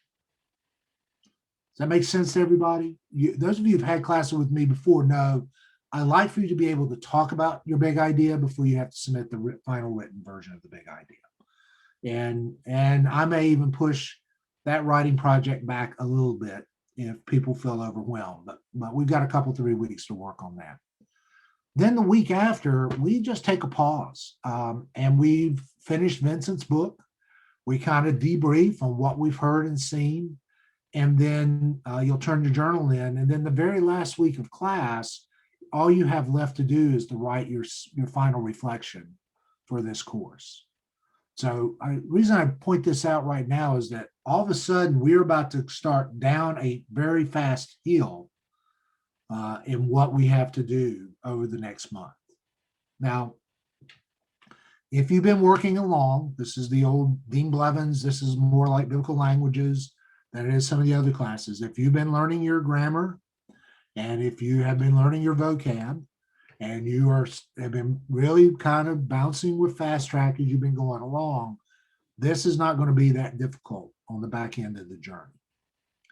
If you've been reading the design thinking book and doing the exercises, it's not that big a deal. But for some of you, if you're still a little bit behind the curve, that curve gets pretty steep at this point to when you have to actually present and what you actually have to submit. Okay? Questions so far? Well, what am I looking for? What's next out of all of this? What is makerspace? Well, one way to think about a makerspace, I talked about this at the beginning of the semester, but just to remind, I love that language. And maybe it's because I'm still a frustrated wannabe engineer, DIY kind of person that just never got, I went to NC State and never quite lived that first vocational dream. Being basically an optical engineer in those days. It's what I envisioned it to be. But makerspace is really where you just bring the skill sets and you kind of take a little bit of engineering, a little bit of artistry, and you weave it together and you present what you made for that 10-minute presentation. So that's why I use that language. I want you to think about it as a kind of creative space to say, this is how I can represent best what I've been working on for the sake of this class. I will stress that you basically think through one of two major lenses that I talked about last week. And that is either the entrepreneurial lens, that the primary goal is managing risk in some ways in light of future action, or the designer's frame of sort of building toward a future and what that looks like. Now, if you've been following Fast Track, you're living inside the entrepreneur frame. You've been through ideate, position, commit, you're writing, refine. And I'm going to encourage you to stay with it through the launch, particularly if you are thinking about a business, because launch is really more about how, now that I've got something I can really present, how do I know it has wheels to survive long term? And so that's what launch is about. But in a way, you'll be working through those. If you are, and this is Daniel Narain, if you're using the design book, you are walking through the empathy, defining, ideating, prototyping, and test.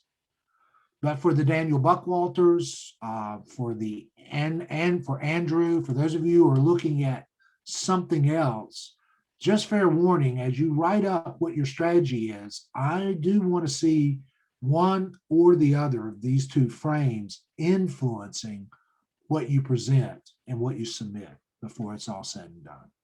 Corey, in some ways, with yours, I'm not sure if it's been totally around the entrepreneur model. I know it was early, but just staying true to that's important. Andy, you'd ask about switching the church plant. You can, but can you walk the steps of one or the other approach and how you think about doing the church plant? I mean, so would you design a church planting strategy that at least manages the risks to assure the church might be able to get off the ground? Or would you think about doing church planting in such a way that you are sort of building toward a prototype of what that church might be, knowing the church may then sort of test out what that vision would look like going forward as a result of it? And so Or I can stay with what I'm doing right now with my. You can. Okay. So that I wanted to show you this. I mean, so that you can change, but which of these would you then follow to kind of walk through the steps?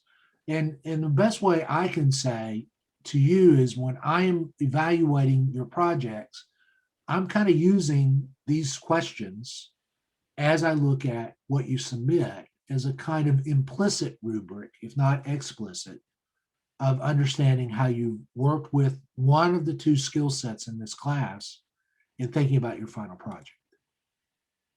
Does that make sense to everybody?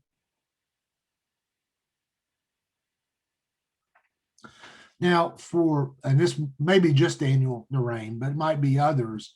When it comes to the design thinking, you've got tons out of the book. And so you'll have ways of organizing the material that literally came out of the exercises in the book to kind of play out what's going on.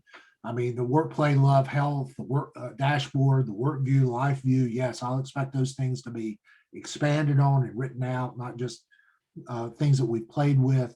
Kind of the good time journal, how you interact and reflect on that, mind mapping, Odyssey plan, who'd you talk to as part of the prototyping, what kind of dream team are you willing to put around yourself.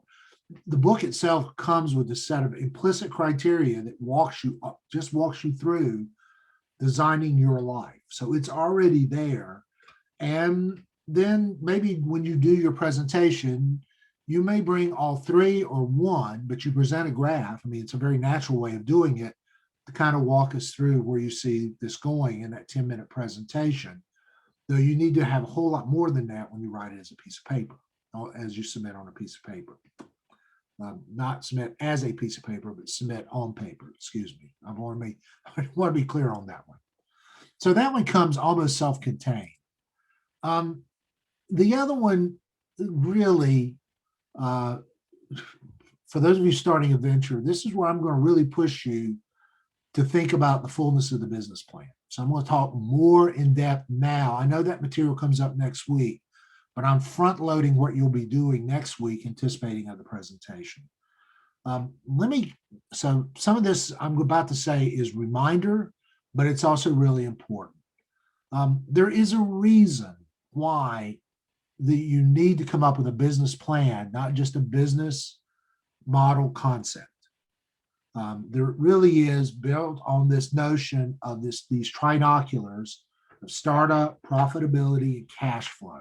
And part of the plan is about, it really is a lot around financial viability, but for good reason.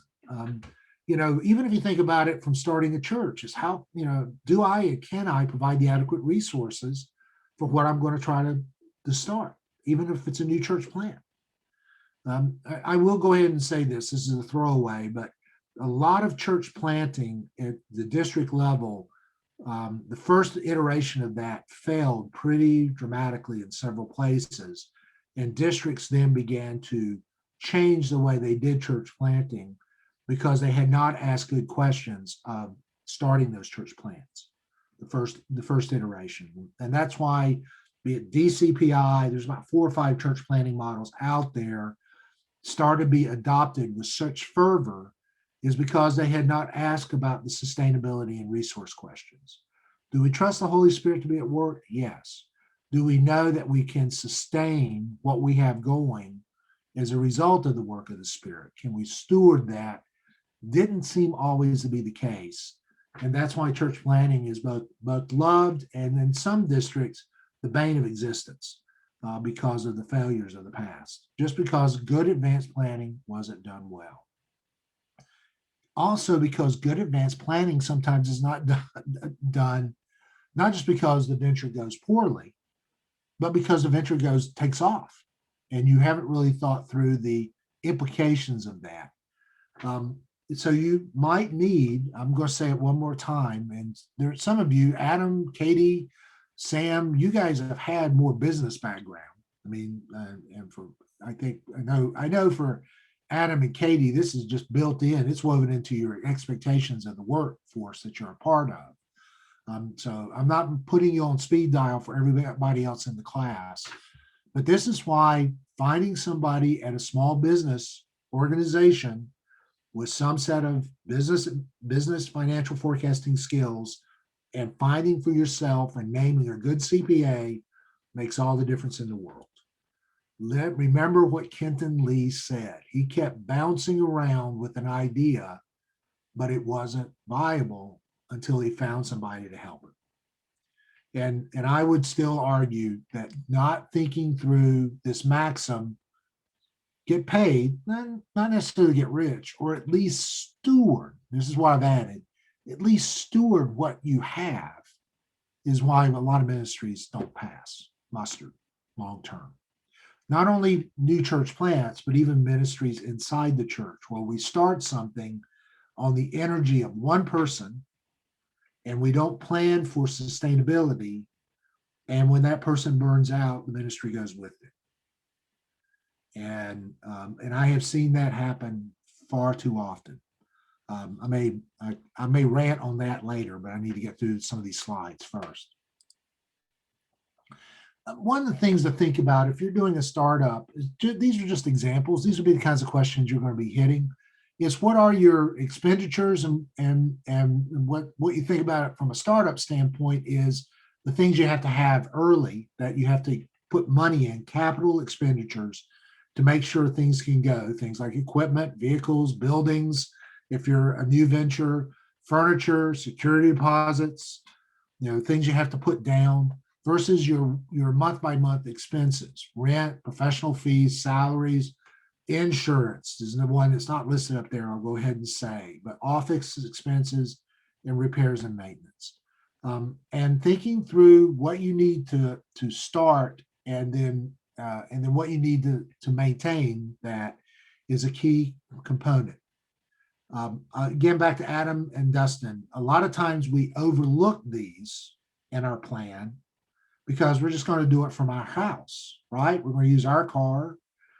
We got our, we've got our business Zoom that we can use, or, we've already purchased our own equipment. And I do remember hearing you two guys talk about, so what's the replacement what's the replacement cost of a camera after 5 years?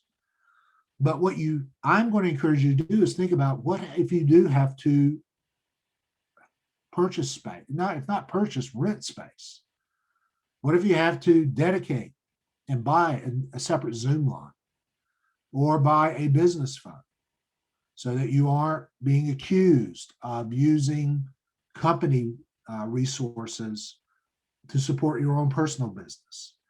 What if you have to create a production studio and that just is not going to work out of the back half of your bedroom for the future? Thinking through those costs now really make a difference when you move to what I call second phase of new businesses, when you really do have to become a business. Up until then, you're a side venture, you're a gig. But then suddenly you got to think about what it means to make a living with this. And that's a really different set of questions. So start doing the work now of what it would take to really scale up, if not start up, and think through what those costs might be. Dr. So- Blevins, can I Yeah. add something if you don't mind?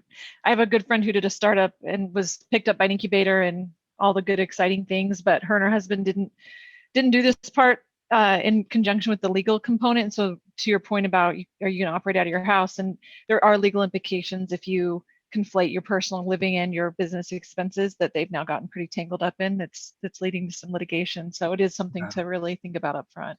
Yeah, and this is where the CPA, how you set the books up, really make all the difference in the world. This is one reason why I love incubator spaces, because you can at least office share in incubators. And those of you who know those kinds of space, shared space work, instead of working out of your home. But you do have to pay for part of that shared space. So plan for it now instead of later. That becomes really important when it's all said and done. People get themselves in pretty deep trouble if they don't think through those. By the way, and the reason for this slide is if on the left, the Heavenly Venture year-end income statement, if you don't know the difference between net sales and service versus production cost of goods that provide gross income, and if you don't know then the difference between that and even the cost of goods versus operating expenses that provide an operating income expense, so that you can finally get down to a net income for your business. If you don't know these categories, I would spend some time figuring these out. Anybody who's been a pastor who's had to been through a financial committee that has actually business people on the finance committee probably have a little bit of experience with this. But if you've been a staff member most of your life, where the only time you have to worry about a budget is when pastor comes to you and says, we got to turn something in for next year, and it's going to finance committee, and they'll tell you then what you've got to spend, you're already behind the curve. So try to figure out the basic categories. What's net income? How do you get to net income? How do you figure that out? What's gross income, gross cost? And that may actually mean time and labor. So you may even have to assign yourself X amount of money to what you are putting into, what's going in on the upfront to maintain a network, a service of horticulture, to say the least. So what's your time worth is a part of that, as well as operational costs, which are different. But those become the kinds of things that you have to wrestle with so that you can build some kind of way of charting whether you're making money or not. One more time, Kenton Lee, remember what he said right at the beginning? It took him $17 to make the shoe that he then was asking for a $10 donation to be able to give those shoes away. Now, probably he had this other category I have here, other income, called gifts, which were the people that were offsetting some of that cost by churches donating. They didn't go into the direct cost and direct expense of those shoes. But if you heard what Andrew did, he says, maybe we can at least get where the shoes break even, where at least the donation and the cost of creating the shoe and the basically net sales match. So we're not losing money on the very thing we're giving away.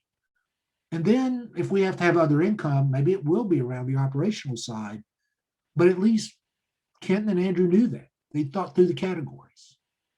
Final thing on this slide, if you don't know the difference between assets and liabilities, or assets, how assets are the result of liabilities plus equity. If you've never seen that language before, there should be a section in Fast Track that will cover that for you.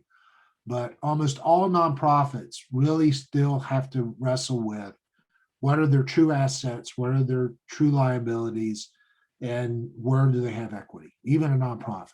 has to wrestle with that. I look at end of year reports, and they go through the ECFA, the Evangelical Christian Financial Association's sort of auditing resource to make sure that the organization I'm on the board of directors is financially feasible each year. And so learning this language now may feel like, well, for some of you, first time you walked into a theology class and somebody began to talk about the ontological nature of the Trinitarian relation of Trinitarian relationalism.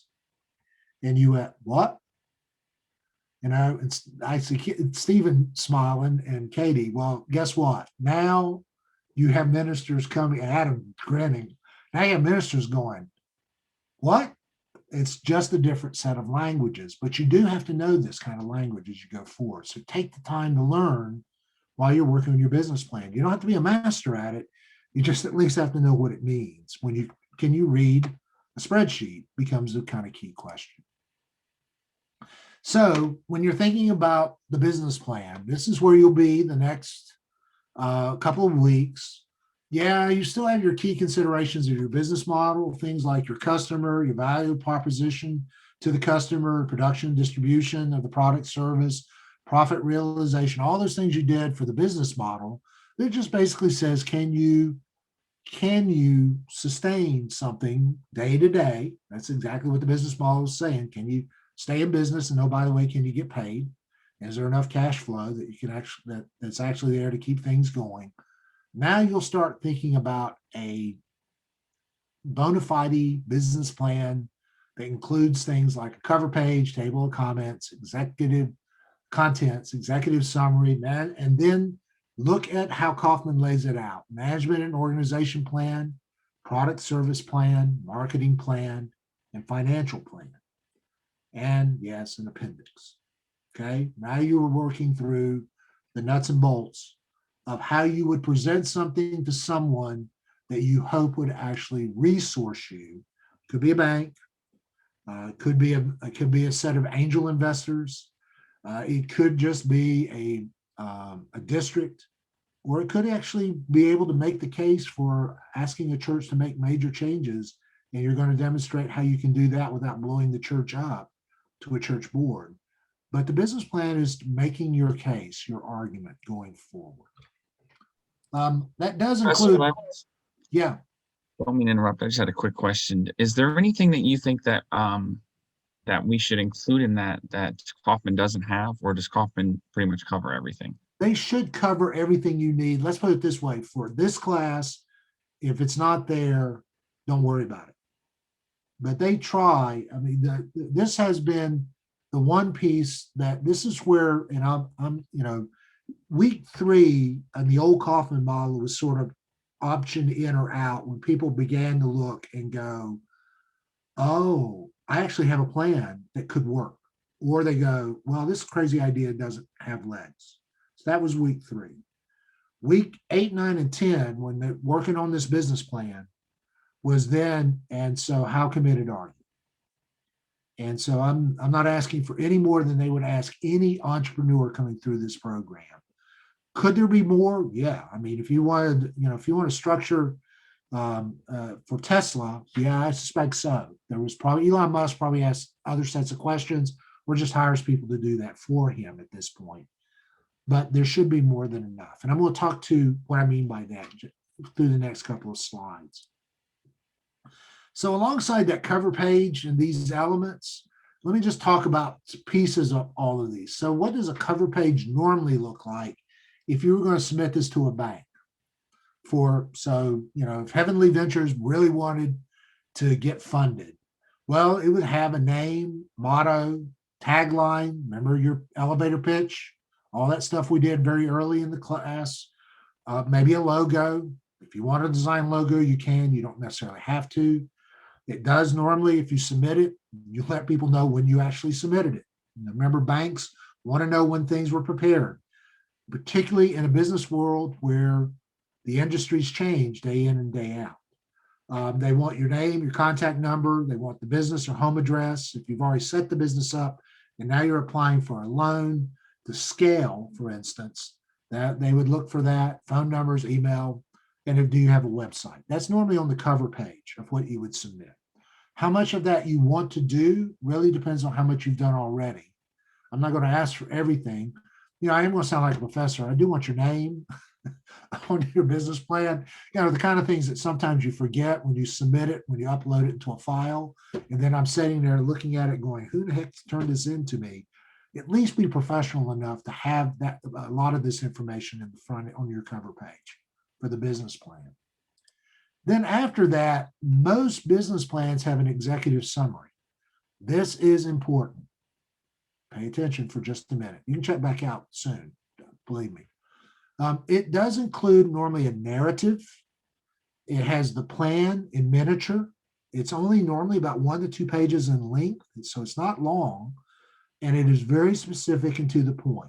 It is just tell me what I need to know. It usually includes the venture description. Go back to your pitch. Remember? Way back in the day. And it really is no longer just the kind of general office elevator speech, but it is basically saying, what is it that the product or the service provides? And so it really does give a description of what you want this to offer from that standpoint. It does give in snapshot what the management organization plan, the marketing plan, and the financial plan look like. And normally that if it's a 2-page executive summary, and even if you don't have everything else fleshed out, if you have that, if you start as that as your sort of basic conceptual component, or if it's the final thing you do after if you put everything else together, it could be either way, that should be probably the heart and soul of your 10-minute presentation during Makerspace. It's pretty much that executive summary.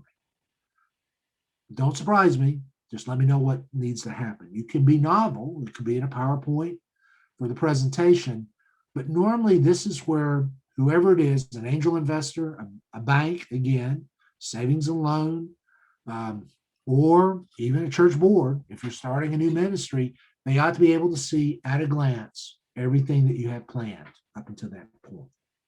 So, Sam, stay with me with your question. I'm going to pick up on this. Normally after that, after the executive summary, there are all kinds of things that you can add in. Some of them go in the appendix. And this is where you start putting different pieces of the template. Now, bear in mind, normally the executive summary then is followed by a narrative of the management and organization plan, the product service plan, the marketing plan, and the financial plan. A little more expanded narrative around those. And Kaufman should take you through all those. But what you want to do is there may be a lot of other things that you would want to show that you would include in an appendix, not part of either the executive summary or the next tier of the general presentation of your plan. Again, if you go and look at the workspace, Kaufman does a pretty good job of organizing that material for you under the business plan. They do, including the financial forecasting, those kinds of things. But they do want a lot of times things like your startup and funding expenditures, your operating expenses. You may have an example of sales if you've started the business, but now you're trying to scale, or the kind of inventory you're going to need, and what kind of capital budgeting are you needing to start this. Any equity or debt that you accrue. I mean, if it's no more than if you buy a vehicle, what's the equity in that vehicle that if you had to liquidate, you could sell the vehicle back, or how much debt, particularly if you bought the vehicle on time. It's just those kinds of things to think about from that standpoint. And an amortization schedule if needed. For my class, I wouldn't worry about that. But normally, a lot of times, amortization is, and I'll go to Dustin's idea, how long before I have to buy a new camera, and how much value is this camera worth, and how does it amortize over time? Those kinds of things are things to think about. If you're thinking about, after you describe your management team, could you create examples of resumes or maybe job descriptions of key personnel that are examples of the kind of people, or resumes of people that you would fill into those places. Can you design an employee contract, or explain stock option plans, or explain retirement plans as your business grows, and how that might be done? I mean, simplest thing to think about there is, and this happens a lot in ministry organizations. Are you basically going to allow your employees to take part of the fundraising they might do as a part of joining your organization, and then turn around and start an independent savings plan? Or are you going to have to take funding out of the organization to pay those employees, but out of that also include a savings plan as a part of that, that you and your organization may contribute, or you may not, but at least you're going to stand behind that savings plan. Those are the kinds of things that are the nuts and bolts of what you're wrestling with at this point. For Stephen, you're going to have a gym. What are you going to pay the staff?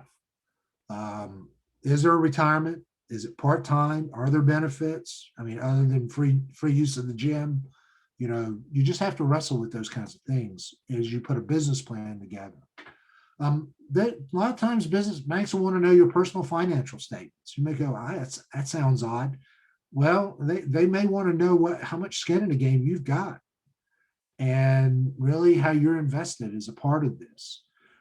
Will you have to also include things like patents or trademarks or copyright documents?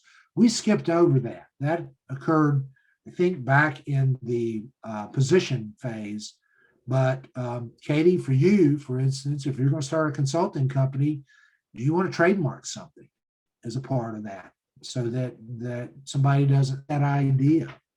I don't know, Adam, if you would ever design some kind of software interface with what you're doing, but would you want to patent that as a source or resource? Wrestling with these questions now are a whole lot better than waiting until somebody steals your idea, which actually happened to you, or worse, and this happened to YouFront. That's one of the organizations I was a part of, where they actually started with a phrase for a ministry, and then found out that a different ministry in North Carolina had already used that phrase. And they had to, halfway into a major ministry outreach, completely change the name of the ministry, because they could not wrestle away the trademark from that other ministry. Thinking about that, I mean, how many of you Googled your idea enough to see if somebody else is using the same name? But by the way, and I'm going to pick on people like Andrew and Dan Buckwalter for a minute.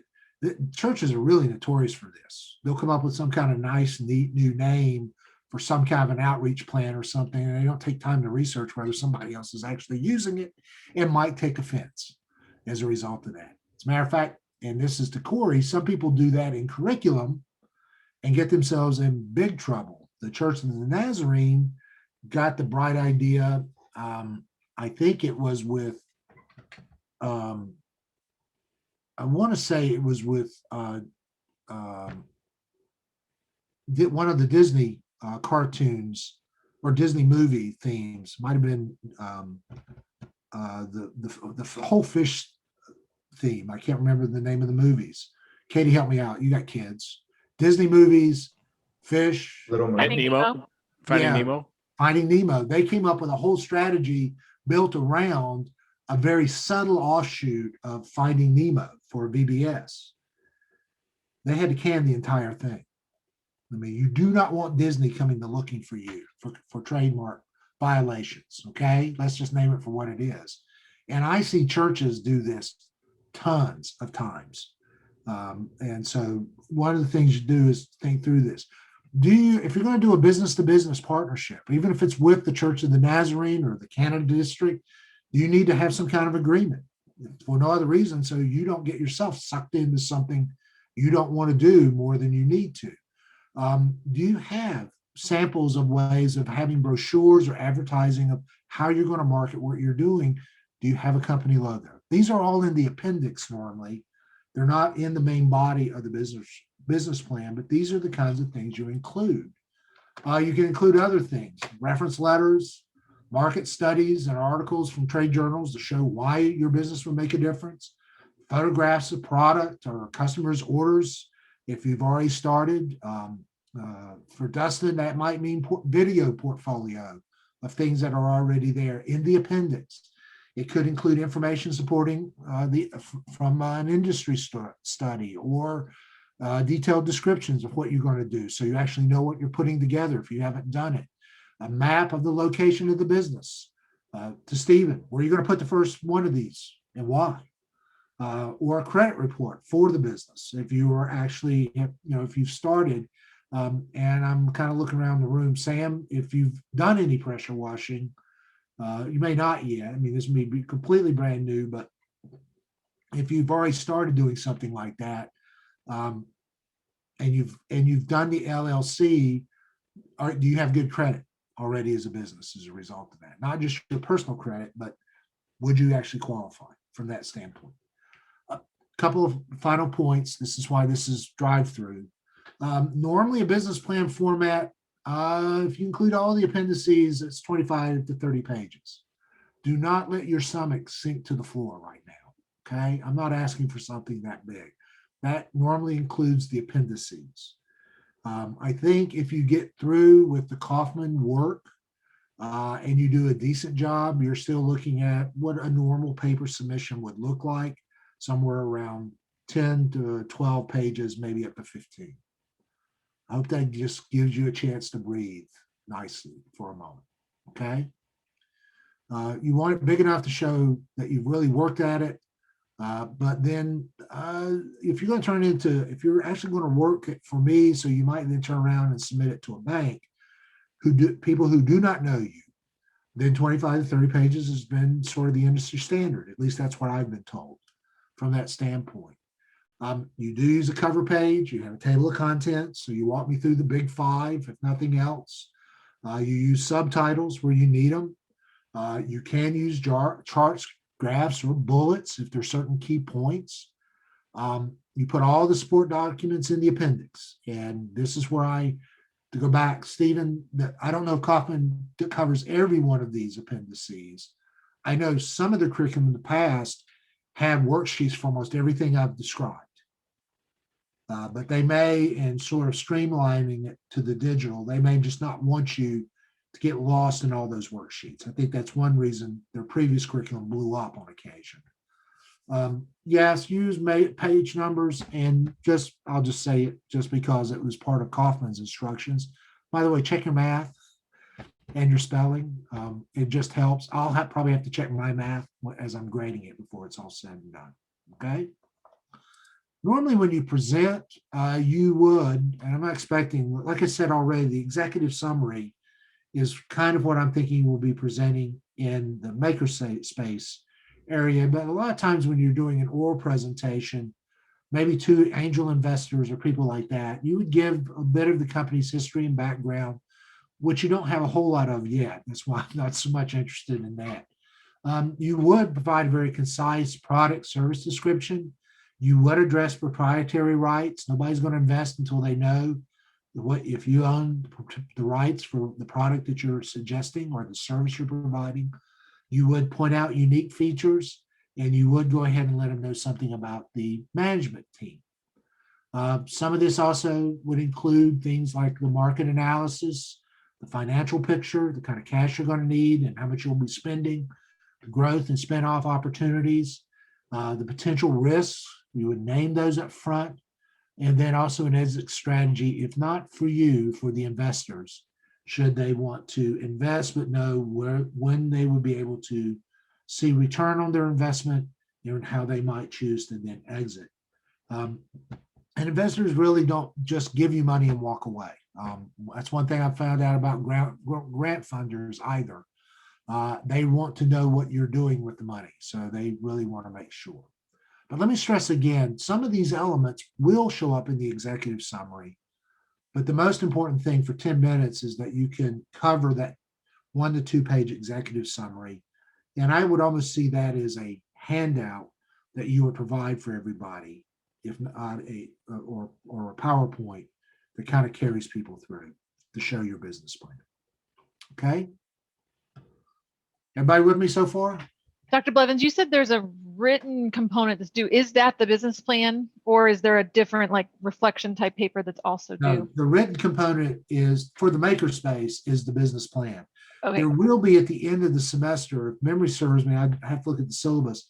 There's just a kind of general reflection on innovation and transformative leadership. But that's why we take a week between the makerspace to pause, get this behind us, and really kind of reflect together, kind of big picture after the frenetic ability time between now and the makerspace moment. Okay. Okay, thank you. So who's my audience for this final project? Well, the professor, though, of course, I'm going to be grading it. But more importantly, as you think about the makerspace presentation, think about your classmates. What is it that you've been working on that you think they would benefit from and listen to as a result of that makerspace presentation? As you're writing the project, you might think about fully who would resource you for this venture that you've been working on, that you're about to submit. Or, and this goes to Daniel Narain at least, whom you be presenting this Odyssey plan to and asking them then to join you, to mentor you, to be a part of this ministry as you try to seek a new way of living out your life. Does that make sense? For Daniel Buckwalter, for Andrew Kessel, for you, it may be, how do you invite churches into a commitment, or the district into a commitment to what you have envisioned? Will, for you, it may be, how does the district get behind this kind of a venture? But actually, for you, it may be, how do I approach other people in the nonprofit world that would support what I'm doing, and go from garden from the gardening to actually the distribution? Who could I invite if they see how well this is strategized, that they might actually help me scale this, maybe start a second store, maybe fund new gardens as a part of it? What is it I need to do to bring people into the vision of what I'm trying to accomplish? Does that make sense? For Stephen, it may be, who's going to pay money for who's going to help start a new gym for him? Who's going to give me the money to make that happen? But everybody should be thinking about some other audience than just Dr. Blevins, and even more so than maybe even classmates. But this is always, those of you who've been in my other classes know, how can this product, this artifact, this plan, vision, dream make a difference maybe in somebody else's life as well? Even, and this goes back to Daniel Narain, even as they catch the vision of what God might be calling Daniel in the future, how is it that they also benefit as a result of it? You're not creating this just for yourself. You're creating this in such a way that it might make a difference somewhere else if these ventures could get off the ground. Okay? All right. That's the presentation today. So I actually did pretty good, 2 minutes to spare. Any questions? Any fears? All right. You've had time. I really do want to stress a lot of, if you have been working Kaufman seriously, you will be surprised how much you've already begun to do that will feed into the next couple of weeks, starting with definitely with the business plan, so that it isn't work lost up until this point. It's asking, where are the gaps and how do I fill those in? If Kaufman hasn't always been helpful, it may be more of a stress between now and the time of the presentation and the submission of the last version. And this really is more to Dan Buckwalter or Andrew, some of you are working out of a different set of categories. It is then going back and going, so how do I make sure from Dr. Blevins' 65,000 foot view that I'm demonstrating entrepreneurship thinking as a form of innovation as I work out my plan, or demonstrating design thinking as an aspect of how I work out my plan, so that I know that I'm using at least one of these two skill sets as a part of my final project. Okay. All right. Quick question, and I'll risk being the dumb one here. So all this business plan doesn't necessarily apply to the three of us that are doing the more of the Odyssey style plan, right? Or is this the Right? No, and Adam, I forgot you actually selected the Odyssey instead of finishing out the consulting business, right? I did, yes. So no, that's where and that's that one slide I threw in where the book guides you pretty much. Yes. through Okay, the planning good. of that. So that one's fairly self-contained, and frankly, if you have been, as I've encouraged, been doing the exercises, you're probably laughing at some of your classmates right now at the work you've already gotten done. I'm sure you've fleshed all that out, done the Good Time Journal, converted all those simple exercises at the end of each chapter of the book into full page narratives. All of that, it's probably already done. But if not, that's what you'll be working on for the next 3 weeks. And you might have seen, I did say either on 3 or 1. And I did want to give you permission that if that we wanted you to start with 3, but if 1 has just captivated you and you are willing to go full bore, tell me about what the other 2 were. Mhm. And then don't spend much time on them, and put all your energy into the one Odyssey plan that you might literally step out of this class and into as you go forward. So it doesn't have to be all 3. You have to think about 3. Tell me a little bit about 2 of them, but then let me follow your Odyssey dream going forward as a result of that. Okay. Sounds good. Thank you. All right. I think I hope you hear, this is why I wanted to front load today with so much content, is now you know. And like I said, I will curate this and make sure you have access to the video so that if you get lost a little bit, you can come back and take a look at some of the drive-bys.